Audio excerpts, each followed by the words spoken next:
MTN SME Hub. Link to growth. Link to success. Link to the ultimate resource for business advice and insights.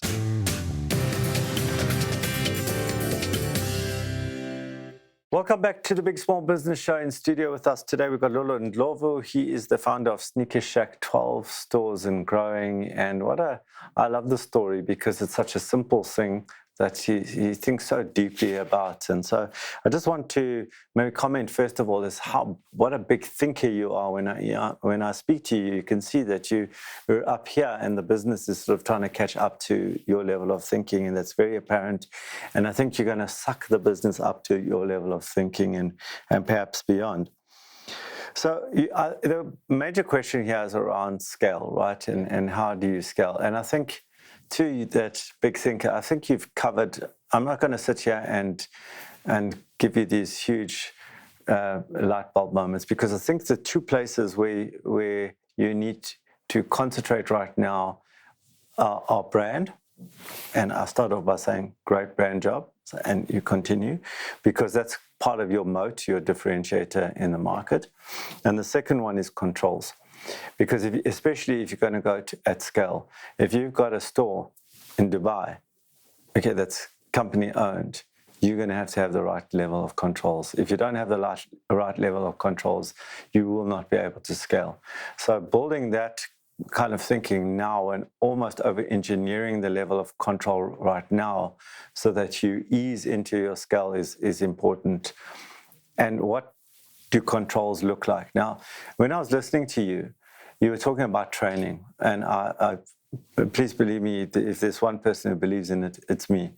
But what I wasn't hearing, and maybe it is there, but what I wasn't hearing is what are the physical controls, the physical checks, the scan, the test, the before and after photo, all those kinds of physical and let's call it technology-based controls that you can put into place in order to ensure that if somebody has gone on the training and was thinking about what's for lunch instead of listening to you, that the system will catch it, the process will catch it, the technology will catch the problem and put a red flag up. 100%. And you in your head office can look at your screen and see, that store, there's a problem there. We're getting a lot of red flags coming, and we need to go and intervene there. Absolutely. Because you're going to have to intervene in Dubai or in Cairo or in Johannesburg or in Durban, wherever you might be. The next question that I'm going to put to you now is what I'm not hearing enough, and maybe I wasn't listening, but what I wasn't hearing is what do you want to be known for? Mm-hmm. Right. So I'll give you an example here. Are you wanting to be, is it going to be speed? Like our speed, is it going to be quality? And you've got to choose one. You can't say speed and quality and this and that and the other thing, right? And I give you, like, if I take some food examples, like Pizza Hut. Pizza Hut is they differentiated themselves around that thick base, the crust, right? Yeah. If I take Domino's, they were 59 minutes or it's free. So there's almost a guarantee in what you're known for. So Domino's is speed. Yeah. Okay. And Pizza Hut is something else, right? It's about the product is different, physically different. So what do you want to be known for? Okay. Is it like 100% guarantee?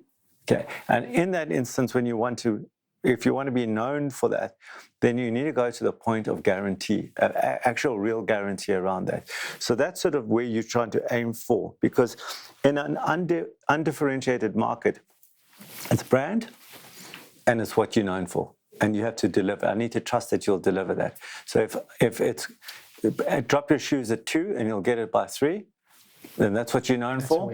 Then all your focus is ensuring that your technology and everything in your processes get that pair of shoes out in an hour. I'm just making this up. If it's the fact that you're going to have the cleanest shoes in the whole wide world, then have like some sort of test that you can see, well, there's no bacteria here, and if there is, you can have the clean for free. That kind of stuff. I'm making it up just to get you thinking. Core competencies. You want to scale, you need core competencies. What are your core competencies? This talks to what you're known for. I always talk about that's the basis of differentiation, is building out your core competencies. and then to build the departments around those core competencies. So let's say one of the core competencies that you wanted was speed, or was technology, right? Technology in this space. So you've got a technology department, and all they're doing is they're delivering on speed. Yeah. Right? So you are thinking, you're flying all over the world, you're looking for machinery, processes, AI, IoT, all the fancy acronyms. You're looking for all of these things that can deliver on speed. So technology is the core competence that delivers on what you're known for.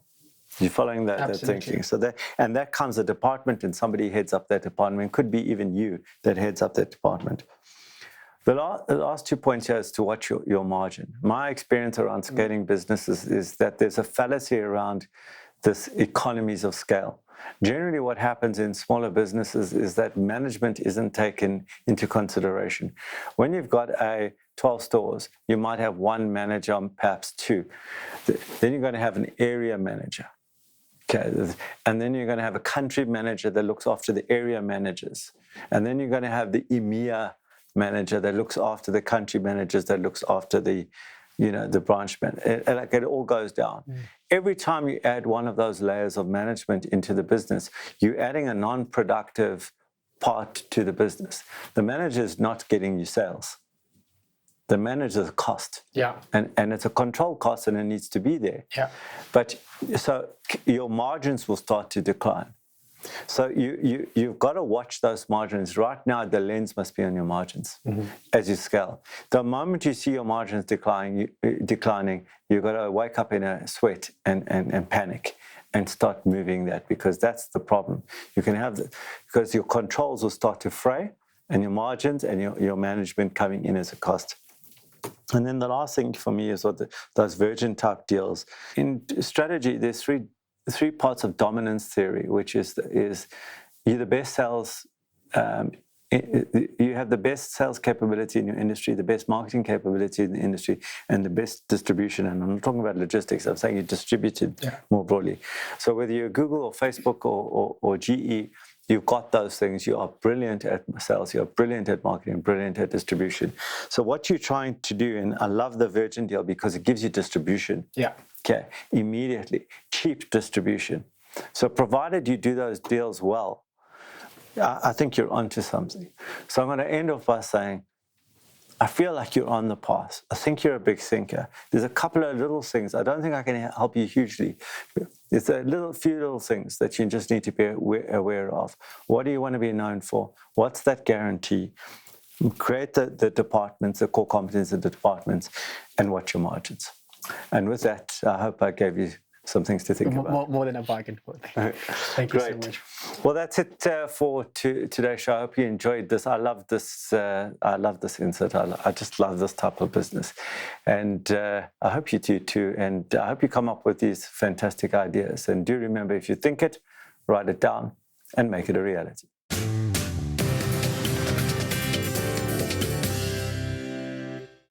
The Big Small Business Show, proudly sponsored by MTN Business.